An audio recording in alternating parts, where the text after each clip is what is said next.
সেনাবাহিনীর পক্ষ থেকে একটা অফিসিয়াল ব্রিফিং করা হয়েছে গতকাল, যেখানে বেশ কিছু ইস্যু তারা অ্যাড্রেস করেছেন। গত কয়েকদিন থেকে যেসব ইস্যুতে প্রচুর কথাবার্তা হচ্ছিল, বিশেষ করে সেনাপ্রধান তার অফিসার্স অ্যাড্রেসে বলা কিছু কথা এবং সেই প্রেক্ষাপটে সরকারের অ্যাটিটিউড, জনগণের আলোচনা সমালোচনা, সেনাপ্রধানকে টার্গেটে পরিণত করা, আবারও সব কিছু মিলে খুবই ভলেটাইল একটা পরিস্থিতি ছিল। সেই প্রেক্ষাপটে সেনাবাহিনীর পক্ষ থেকে একদম অফিসিয়াল ব্রিফিং হলো। এই ব্রিফিংয়ের পর এখন এই আলোচনা আমরা করতেই পারি বা করব, সেটা হচ্ছে এই ব্রিফিং কি আদতে সরকারের সাথে সেনাবাহিনীর যে উত্তেজনা তৈরি হয়েছে মেনে নেওয়া ভালো হবে। এবং এই ব্রিফিংয়ে কিছুটা স্বীকৃতিও আছে, অফিসিয়াল ব্রিফিংয়েও। তো সেই উত্তেজনা কি প্রশমিত হলো, নাকি এটা আসলে আরও বাড়ার দিকে যাবে, সেই ব্যাপারটা আমরা আগে যা যা হলো সেই আলোচনা করি, তারপর একটা প্রেডিকশন করার চেষ্টা করব কি হতে পারে।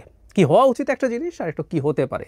হওয়া উচিত তো বটেই, সরকারের সাথে সেনাবাহিনীর দূরত্ব থাকবে না, সরকারের সাথে বিএনপির দূরত্ব থাকবে না। আমি বারবার বলছি, এই তিনটা ফোর্স, সরকার, সেনাবাহিনী, বিএনপি, তাদের মধ্যকার সুসম্পর্ক আমাদের ভবিষ্যতের ডেমোক্রেটিক ট্রানজিশনের জন্য খুবই জরুরি। জামায়াত খুবই ছোট ফ্যাক্টর, এনসিপি কোনো ফ্যাক্টরই না। আই রিপিট, এনসিপি কোনো ফ্যাক্টরই না। সো এই তিনটা শক্তি যদি ঠিক থাকে, এটা হলে আইডিয়াল সিচুয়েশন, কিন্তু লক্ষণ সেটা নয় বলেই মনে হচ্ছে। যাই হোক, এই ব্রিফিংয়ে যা যা হলো, অনেক কিছু ইস্যু নিয়ে কথাবার্তা হয়েছে। যেমন সরকারের সাথে মতপার্থক্য নিয়ে যখন কথাবার্তা হচ্ছে, তারা ক্লিয়ার করতে চেয়েছেন যে একেবারেই না, যেভাবে বলা হচ্ছে যে অনেক মতপার্থক্য বা বিভেদ হয়েছে, সেরকম কিছু না। তারা পরিপূরক হিসাবে কাজ করছেন সরকারের সাথে পরস্পর। আবারও কিন্তু বক্তব্যের মধ্যে কেউ চাইলে ধরতে পারেন যে সেনাবাহিনী সরকারের সাথে কাজ করছে মানে কি, সেনাবাহিনী কি বাইরের কিছু, সে সরকারের সাথে কোঅপারেট করছে। No, it's a very integral part of the government. So government যেভাবে চাইবে সেভাবে কাজ করার কথা। আমি আগেও বলেছি, আবারও বলছি, এই কুতর্কে এখন আপাতত আর ঢুকছি না। এটা অপ্রয়োজনীয় তর্ক। এটা ফিলোসফিক্যালি আমরা কেউ চিন্তা করতে পারি যে সেনাবাহিনী তার এখতিয়ারের মধ্যে আছে কি নেই। আমি মনে করি আছে, সোফার তারা যা করেছেন সেই ক্ষেত্রে। তবে একটা জায়গায় আমি ব্রিফিংয়ে শুনলাম, তিনি বলছেন যে একটা পরিবারেও মানে বাবার সাথে সন্তানদের বা ভাই বোনদের নিজেদের মধ্যে মাঝে মাঝেই কোনো ভুল বোঝাবুঝি হতে পারে, হয়, সেটা আবার ঠিক হয়ে যায় এরকম।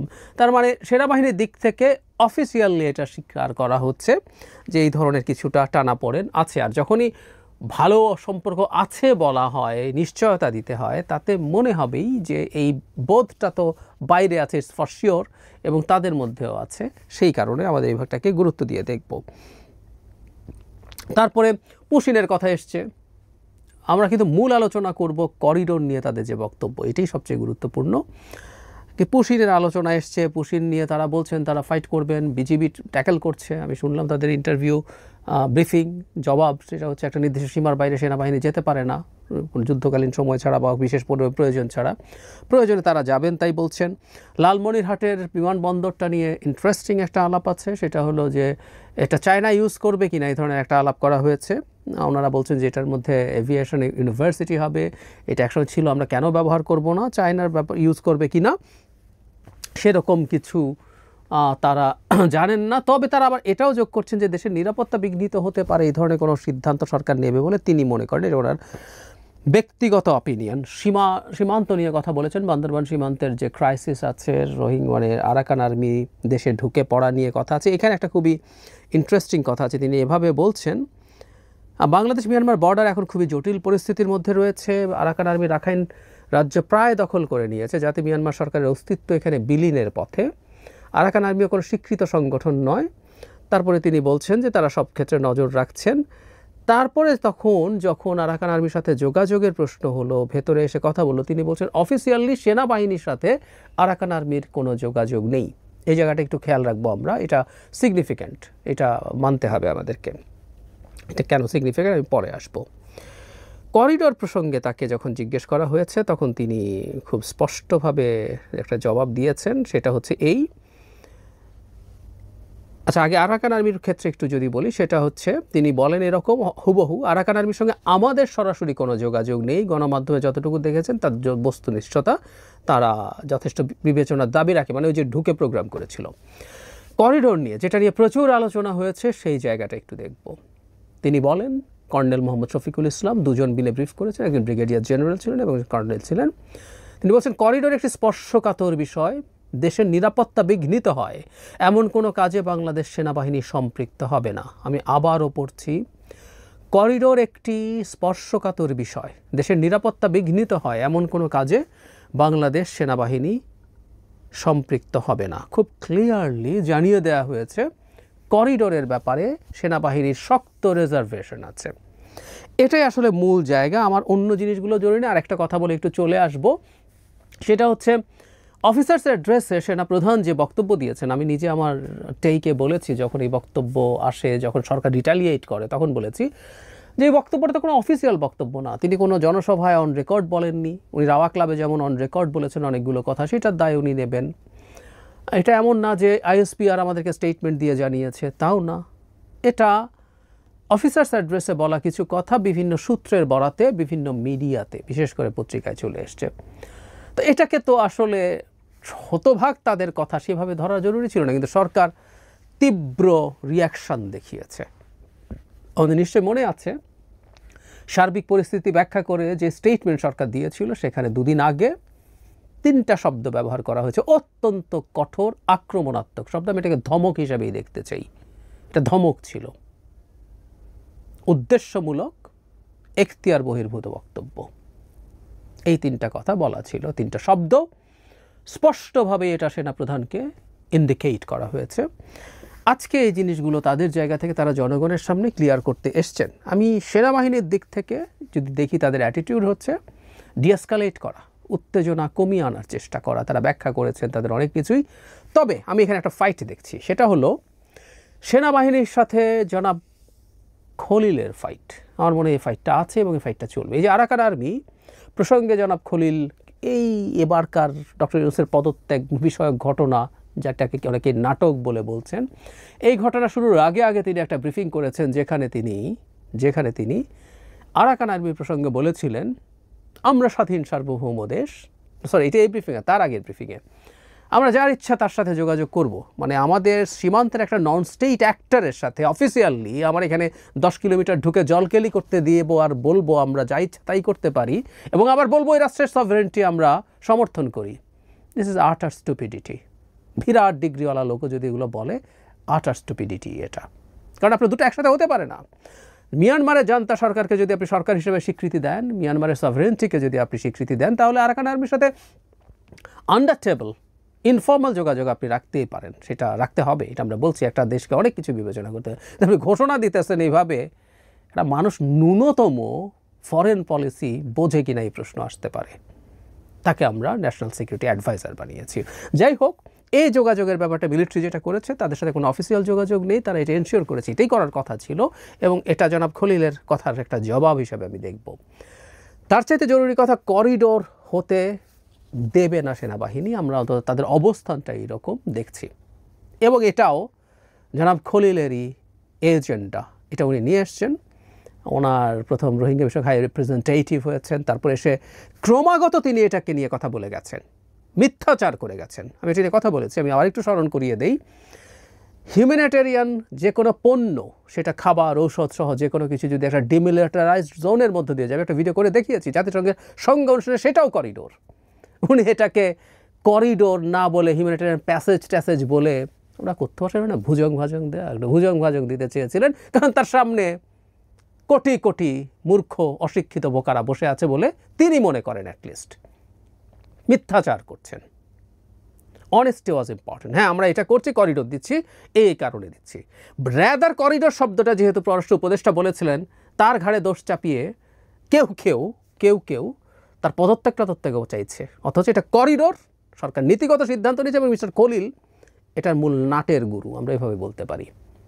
তো যেটা হয়েছে, সেনাবাহিনীও জনাব খলিলকে মনে হয় একটা বার্তা দিয়েছে, কারণ খলিলের সাথেই আসলে এই সরকারের সাথে এই সেনাবাহিনীর এই যে রিসেন্ট দূরত্ব তৈরি হওয়া, এটার মূল কুশীলব মাস্টার মাইন্ড, এই যে সংকটের মাস্টার মাইন্ড মিলিটারির সাথে জনাব খলিল, এটা এখন মোটামুটি ওপেন সিক্রেট।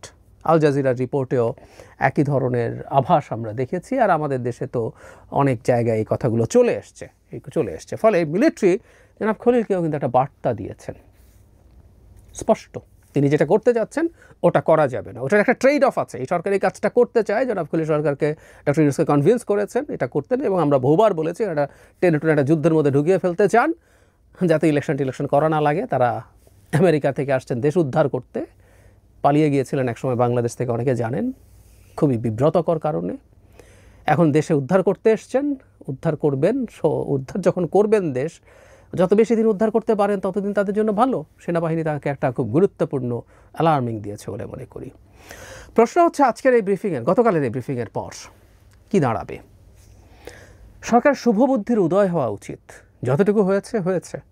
সরকার সবচেয়ে পাওয়ারফুল দুটো গ্রুপের সাথে একসাথে যুদ্ধে নেমে গেছে। অন্যান্য জায়গায় এখন যুদ্ধ ছড়িয়ে পড়ছে, সচিবালয় কর্মচারীদের সাথে, মানে প্রজাতন্ত্রের কর্মচারী সরকারি যে লোকজন আছে তারা মাঠে নেমে গেছেন। তার আগে এনবিআর তাদের কারণে ফাইট করছিল, তারা আবার এটারও পার্ট। এসব চলছে, কিন্তু মূল যে পাওয়ারফুল দুটো, সেনাবাহিনী এবং বিএনপি, দুটো জায়গায় একসাথে ফাইট করতে শুরু করেছেন। সরকারের উচিত হবে এই দুটো জায়গা থেকেই ফাইটের ডিএসকালেট করার চেষ্টা করা। সেনাবাহিনী তার জায়গা থেকে আমি মনে করি যথেষ্ট সদিচ্ছার উদাহরণ দেখিয়েছেন, তারা ক্লিয়ার করেছেন। তারা শুধু একটা ইস্যু ছাড়া, আমি এই ইস্যুটাকেও সরকার বা ডক্টর ইউনূস মনে করি এটা স্পেসিফিক একজন ব্যক্তি, এবং আমি বলেছি সরকার যদি চায় এখানে তারা ডিএসকালেট করবে, বিশেষ করে মিলিটারির সাথে। জনাব খলিলকে আসলে একেবারেই সরকার থেকে বের করে দেওয়া উচিত। নিদেন পক্ষে তার জাতীয় নিরাপত্তা উপদেষ্টা এবং ডিফেন্স মিনিস্ট্রিতে তাকে যে দায়িত্বে যুক্ত করা হয়েছে সেখান থেকে সরানো, ইভেন রোহিঙ্গার হাই রিপ্রেজেন্টেটিভও সরানো দরকার। তাকে অন্য একটা কোনো দায়িত্ব দেওয়া উচিত, কারণ রোহিঙ্গা হাই রিপ্রেজেন্টেটিভ হয়ে আবার সেই টরিডরের ধানাই পানাই উনি আবার চালাতে পারেন। উচিত হবে সরকারের। সরকারের জায়গা থেকে যদি, মানে আমি মনে করি খুব চমৎকার একটা সিচুয়েশন আমরা দাঁড়িয়ে আছি, এটা আমাদের জাতির জন্য ভালো হবে। কিন্তু আমি সত্যিই সন্দিহান, কারণ একটা সময় পর্যন্ত বলতাম, আসলে একটু রাগঢাক করতাম, সেটা হচ্ছে ডক্টর ইউনূসের সাথে থাকা একটা চক্র, তার সরকারে থাকা, সরকারের বাইরে থাকা মিলে একটা আনহোলি নেক্সাস তৈরি হয়েছে, তারা এগুলো করছে। কিন্তু যতদিন যাচ্ছে আসলে এটা খুব প্রকাশিত হয়ে পড়ছে, ডক্টর ইউনূস নিজে এটার পার্ট। এই নেক্সাসকে তিনি লিড করছেন কিনা এই প্রশ্ন কয়েকদিন পরে আরও স্পষ্ট হয়ে উঠবে। তা যদি হয়ে থাকে, আমি মনে করি না সেনাবাহিনীর সাথে এই ডিএসকালেট তারা করার চেষ্টা করবেন। ফলে আমি এই যে ব্রিফিং দিলেন এবং এই রোহিঙ্গা মানে করিডোর ইস্যুতে তারা যে কথাটা বললেন, এটাকেও সরকার ধরে নিতে পারে সরকার এটা দিতে চায় বলেই উনি বাধা, আবার সেনাবাহিনীটার বিরুদ্ধে দাঁড়াচ্ছে, জনগণের সামনে কথা বলছে, চাইলে ক্ষুব্ধ করতে পারে এবং এই ক্ষুব্ধতার রেশ চলতে পারে। আমার কেন যেন মনে হয় সরকারের অতি আত্মবিশ্বাস দেখে সরকারের মধ্যে শেখ হাসিনা সিনড্রোম ভর করছে। তিনি খুবই কনফিডেন্ট হয়ে উঠছেন ডক্টর ইউনূস। উনি মনে করছেন কোনো কিছুভাবে টলাতে পারবে না। ওই চেয়ারে বসে শেখ হাসিনা যেমন ভাবতেন 5 তারিখ সকালেও যে উনি চাইলেই ক্ষমতায় থাকতে পারবেন, এরকম ভ্রান্তির মধ্যে তিনি ঢুকেছেন বলে আমি সন্দেহ করি। আমি খুব খুশি হব, আমি আবারও বলি, মাঝে মাঝে হয়তো যথেষ্ট টাফ ভাষায় কথা বলছি, বাট এই সরকারটাকে, ডক্টর ইউনূসকে স্টিল ওন করি। তারা তাদের জায়গা থেকে যে দায়িত্বের জায়গাতে আছেন সেখান থেকে কোনো রকম কোনো ফালতু এজেন্ডা, সেটা তার নিজের অথবা কারো থেকে যদি থাকে, সেখান থেকে বেরিয়ে আসা তাদের উচিত হবে। সেনাবাহিনীর সাথে, বিএনপির সাথে, এই দুটো শক্তির সাথে সরকার তার আন্ডারস্ট্যান্ডিং কনফার্ম করা। আমি দুই পক্ষ থেকে, বিএনপির পক্ষ থেকে বলি, সেনাবাহিনীর পক্ষ থেকে বলি, দুই পক্ষ থেকেই আমি আন্ডারস্ট্যান্ডিংটাকে এনকারেজ করার, আন্ডারস্ট্যান্ডিংটাকে এনশিওর করার চেষ্টা দেখছি। এখন পুরো বল সরকারের কোর্টে, সরকারকে, ডক্টর ইউনূসকে শেষ পর্যন্ত সিদ্ধান্ত নিতে হবে। যদিও আমি এই দফায় খুব বেশি আশাবাদী নই। আমি ধারণা করি তারা আবার একটা শক্তি দেখাতে যাবেন, আবার মাঠে শক্তি দেখাতে বিএনপি নামতে পারে। সব কিছুর পর চাপ খেয়ে উনি ফাইনালি হয়তো রিয়েলাইজ করবেন ওনাকে ভুল বোঝানো হয়েছিল বা উনি ভুল বুঝেছিলেন, তখন উনি আলোচনা করে সব কিছু ঠিকঠাক করবেন।